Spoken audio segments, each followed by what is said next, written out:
Look, memory can change the shape of a room, it can change the color of a car. And memories can be distorted. They're just an interpretation, they're not a record. And they're irrelevant if you have the facts. Someone wants me. Someone roaming the streets wants me. Your car's uglier than I am. That didn't come out right. It's Hard-Headed Sports with Spinny and Fetty Bus. Famous for their podcasts, you can now catch them right here on the Al Travis Show. Yeah, we've got them, Spinny and Fetty Bus. Boys, thanks for being here today. Real quick, Bus, where are we sitting? Folks you don't know, you're one of the coaches up there, Bethany Lutheran Vikings basketball program, 4-time winners, 3-peats already, looking for a 4-peat in your 5th ring. Where are we sitting, buddy? We went 1-1 last week, got a good win. All right. Saturday on alumni day with a bunch of alumni in town, so that was good.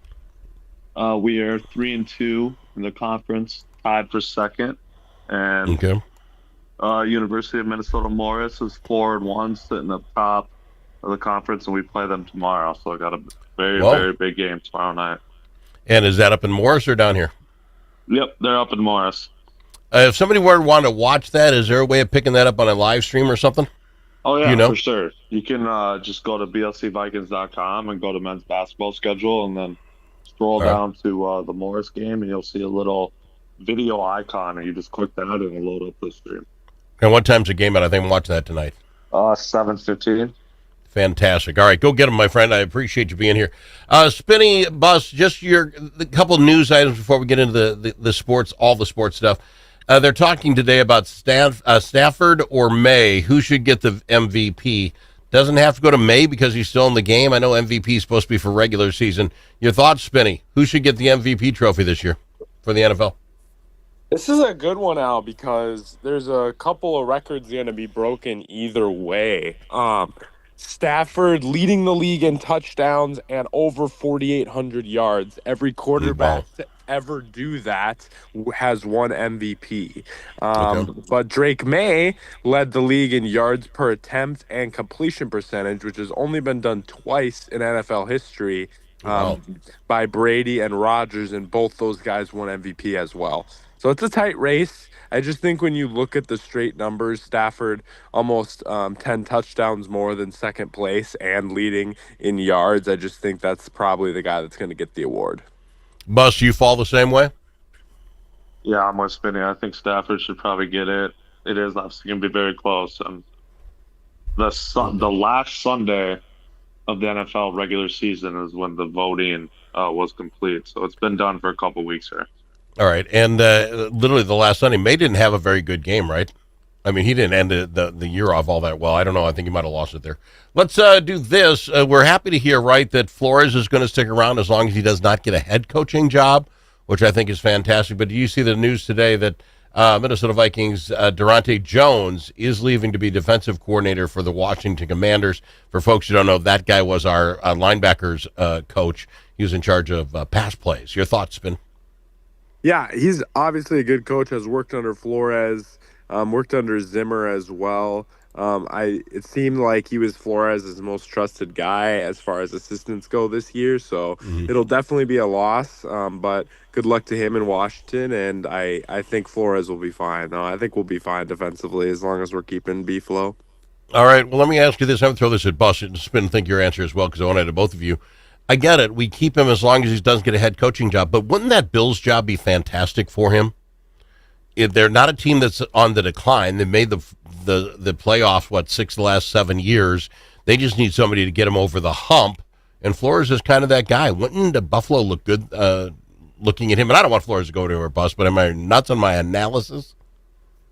No, I mean, obviously that's a very, very coveted job, right? Like, Josh Allen as your quarterback. So, for sure,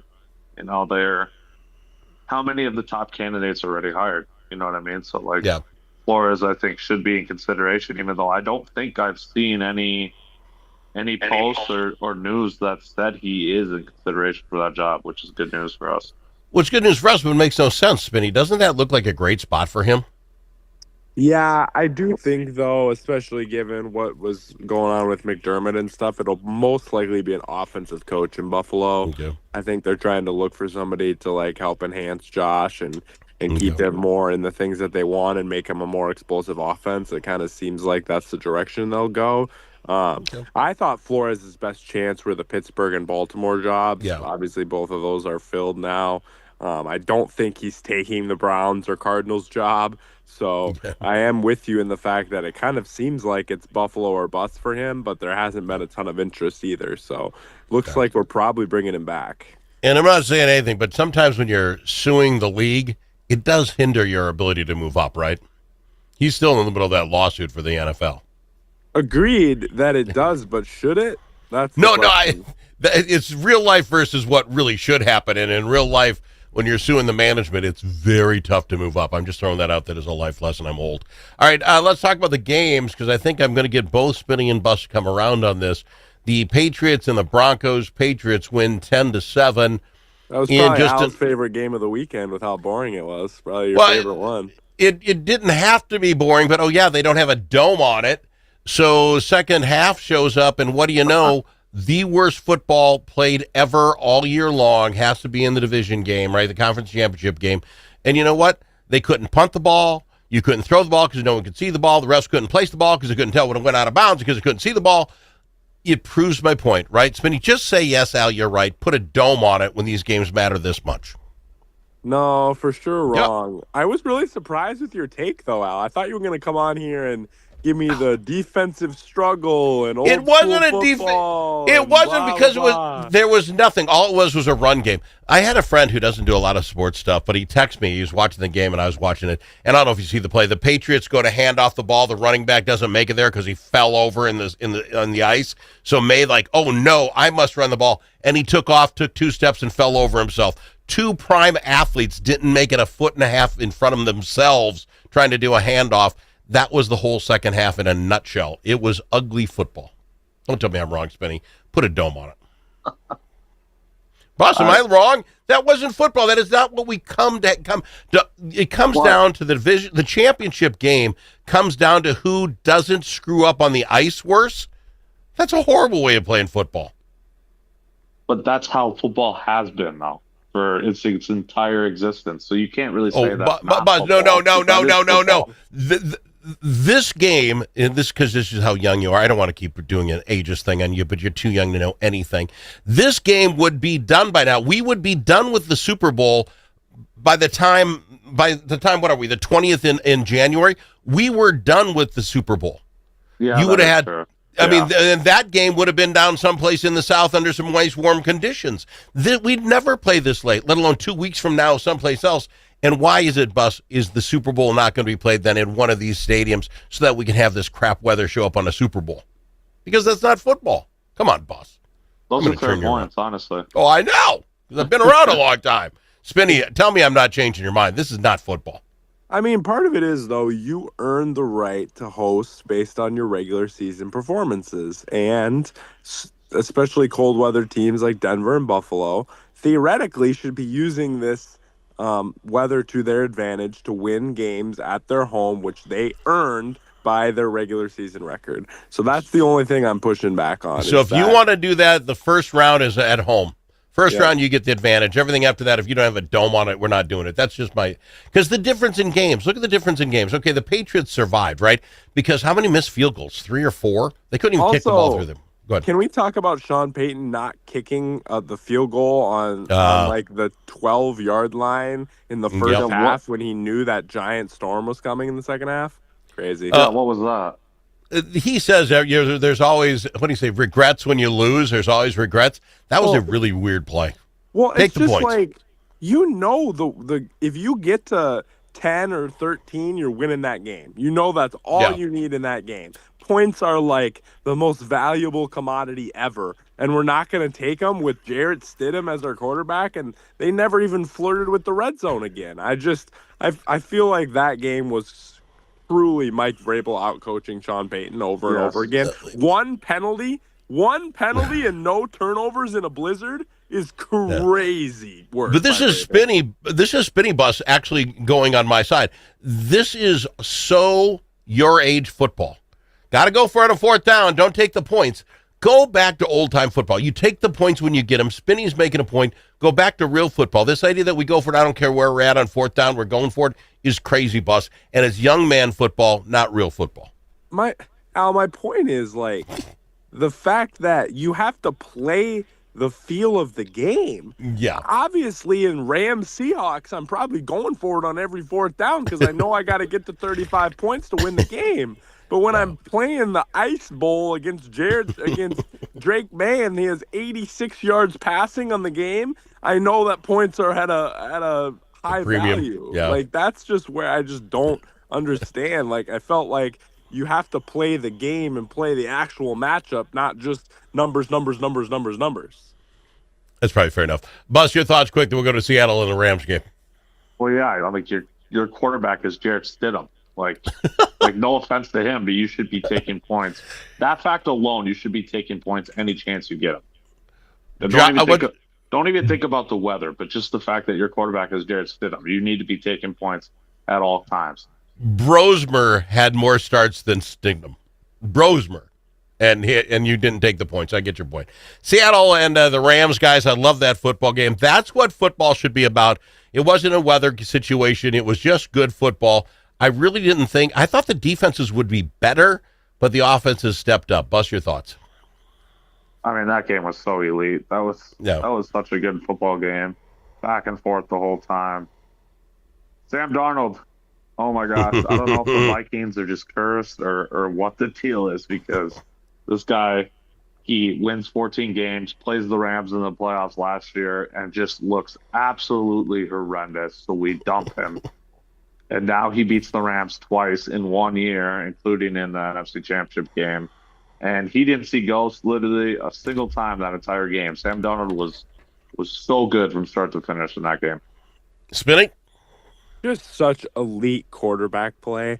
Honestly, yes. two of the best games for this whole season were the 1-point regular season win, Seahawks over Rams, which is why they got to host this game, and then this game. Just 8 quarters of just elite offensive quarterback play. I mean, Stafford's throw to Puka in the corner, that was just absolute nastiness. Like, and I love watching Sam Darnold play football. It's like, yes, could he be more accurate and a little more tactile? Yeah. But sometimes I feel like I'm watching Mike Tyson box. It's like this guy might not be the most technical fighter. He might take some dumb things and take some risks, but when he's on and when he's locked like it was last night, it's just big punch after big punch after big punch. And like, I just thought Brady described Darnold perfectly in the commentary and what we were seeing. And there was just some awesome moments there, just some Big Ben, Brett Favre style stuff from Sam Darnold.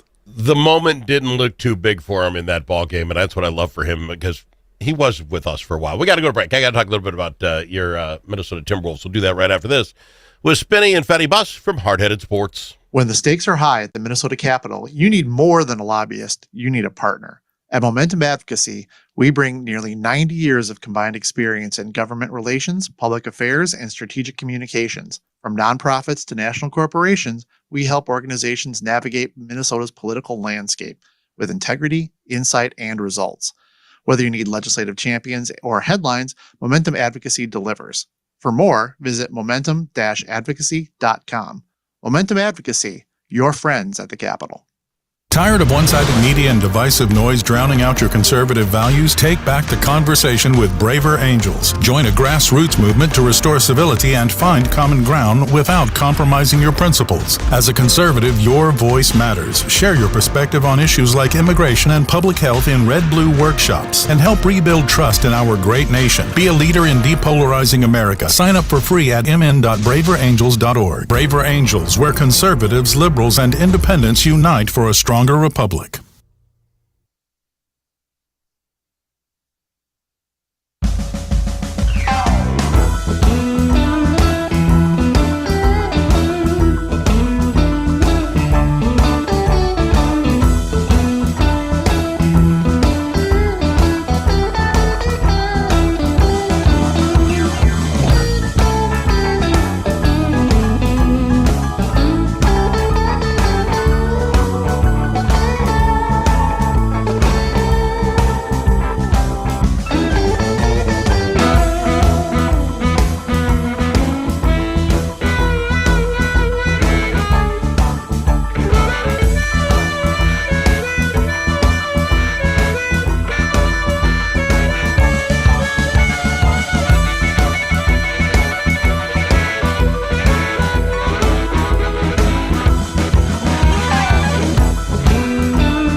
Easily offended? The Al Travis Show is not for you. The Al Travis Show. All sides are welcome. Spinny and Fetty Bus on talking some NBA action. I thank the Peacock Network, the NBA, for saving me a couple of bucks. The Warrior game last night was on Peacock, and I don't own that, but I thought I'd dive in and get it because I wanted to see which Wolves team showed up. The Wolves team that played the Warriors the day before and lost by 30 or 28, whatever it was, or is it going to be the Wolves I know that can play? But it was so late at night. It's like 8:30, which is bedtime. I didn't buy it. Thank you for that. Don't you think the NBA should tell us when no one's playing in the game? Warriors end up losing. Minnesota won over the Warriors 108-83 yesterday.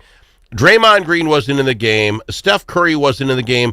Ant wasn't in the game. It was B squad against B squad. I am so happy I saved my money. Buzz, did that show us anything? The Warriors came back and won Wolves ended up winning by 25 after losing by 25, but it was a different cast of characters. Does that show you anything? No, not really. I watched that entire game. It was extremely boring game. I need your password then if you have Peacock. Could I get that from you? Is that legal? Yeah, No, sure, no. of course.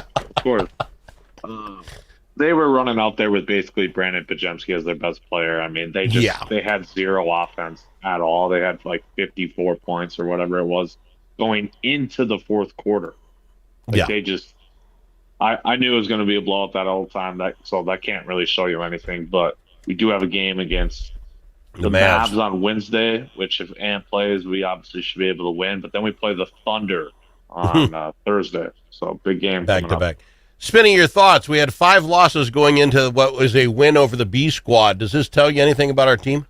No, I mean, No. When you're playing a team whose leading scorer has 13 points and it's Quentin Post and he's shooting 5 for 13, it's probably not going to tell you a lot about your team as a whole. I do have to say, though, quickly, there's 4 teams in the NBA that are top 10 ratings for offense and defense. The NBA champion is almost always top 10 in offense and defense.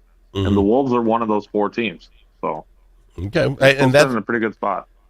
Don't they have to tell me when they're not going to play, though? I'm so glad I did not buy Peacock for the night to watch that ball game. Hey, I'm going to the game on Thursday against the Thunder, so Ant better be playing. That's all I'm going to say.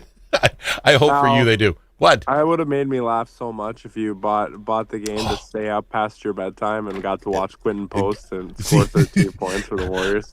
I got up, looked at the game, said, there's the team I wanted to come back. I looked who played. I'm like, oh, my goodness, there was no one there. That should be illegal. They got to tell you who's in the game before you buy your tickets. I got to fly, guys. Bus, how does someone pick up Hard-Headed Sports if they want to do that on your podcast?